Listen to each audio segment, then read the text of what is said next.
BJP നേതാവ് Sandeep Warrier telephone ലൈനിലുണ്ട്. Shri Sandeep Warrier, പലതരത്തിലുള്ള പ്രതിഷേധങ്ങൾ കണ്ട ഒരു നാടാണ് കേരളം. ഇങ്ങനെ ഒരു വിദ്യാർത്ഥി സംഘടന പ്രതിഷേധിക്കുമ്പോൾ ഗവർണർ സെറ്റ്ലെസ് കാറ്റഗറി സുരക്ഷയുള്ള ഒരു വ്യക്തിയാണ്, ഭരണഘടനാ പദവിയിൽ ഇരിക്കുന്ന ഒരു വ്യക്തിയാണ്. അദ്ദേഹം ഇങ്ങനെ നടു റോഡിൽ കുത്തിയിരുന്ന് പ്രതിഷേധിക്കേണ്ടയൊക്കെ കാര്യമുണ്ടോ? അല്ല, നിങ്ങൾ ഇതേ ചോദ്യം ഒന്ന് തിരിച്ചിട്ടേ.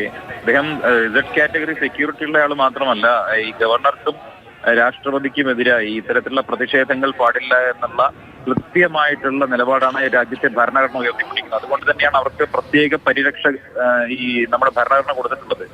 അത്തരമൊരു സാഹചര്യത്തിൽ സംസ്ഥാനത്തെ ഭരണത്തലവനായിട്ടുള്ള ഗവർണർക്ക് നേരെ സംസ്ഥാനത്തെമ്പാടും മുഖ്യമന്ത്രിയുടെ പാർട്ടിയുടെ വിദ്യാർത്ഥി സംഘടന ഇത്തരത്തിൽ ശാരീരികമായ ആക്രമണത്തിന് മുതിരുന്ന സാഹചര്യത്തിൽ ഒരു ഗവർണർക്ക് കേരളത്തിന്റെ തെരുവോരത്ത് പ്രതിഷേധവുമായി കുത്തിയിരിക്കേണ്ടി വരുന്നു എന്ന് പറയുന്നത് വാസ്തവത്തിൽ കേരളത്തെ ലജ്ജിപ്പിക്കണം. നമ്മുടെ നാട് ചെന്ന് നിബന്ധിച്ചിരിക്കുന്ന അവസ്ഥ എന്ന് പറയുന്നത് കേരളത്തിന്റെ മുഖ്യമന്ത്രി തന്നെ ഇത്തരത്തിലുള്ള ആക്രമണങ്ങൾക്ക് നേതൃത്വം കൊടുക്കുന്നു എന്നുള്ളതാണ്. മുഖ്യമന്ത്രിയുടെ ഈഗോ, മുഖ്യമന്ത്രിയുടെ താൻ പ്രമാണിത്വം, ചട്ടമ്പിത്തരം, ഇതാണ് ഇവിടെ കാണുന്നത്. കേരളത്തിന്റെ ഭരണത്തലവനായിട്ടുള്ള ഗവർണർക്ക് നേരെ ഒരു തവണയാണോ പലതവണയായില്ലേ? ഇനിയും നിർത്താറായില്ലേ?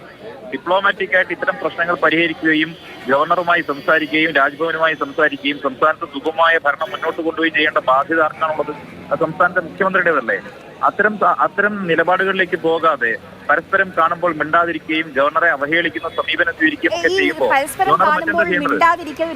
രണ്ട് പേരില്ലേ, രണ്ടാളുകളില്ലേ ശ്രീ സന്ദീപ് വാര്യർ? ഒരാൾ മാത്രം സംസാരിച്ചാൽ മതിയോ? ഇപ്പോൾ ഈ നയപ്രഖ്യാപന പ്രസംഗത്തിൽ നമ്മൾ എന്താണ് കണ്ടത്? 1 മിനിറ്റ് 17 സെക്കൻഡ് കൊണ്ട് പ്രസംഗം അവസാനിപ്പിച്ച് മടങ്ങും. ശരി, ഫോർമലി നോക്കുകയാണെങ്കിൽ അത് മതി. പക്ഷേ ഒരാളും രണ്ടുപേരും വഴങ്ങാതെ നിൽക്കുമ്പോൾ അതോടൊപ്പം തന്നെ താങ്കൾ പ്രതിഷേധങ്ങളുടെ കാര്യം പറഞ്ഞു. ഈ നവകേരള സദസ്സിൽ കാസർഗോഡ് മുതൽ തിരുവനന്തപുരം വരെ മുഖ്യമന്ത്രിക്ക് നേരെ പ്രതിഷേധമായിരുന്നില്ലേ? പ്രതിഷേധങ്ങൾ പുതിയ കാര്യമാണോ?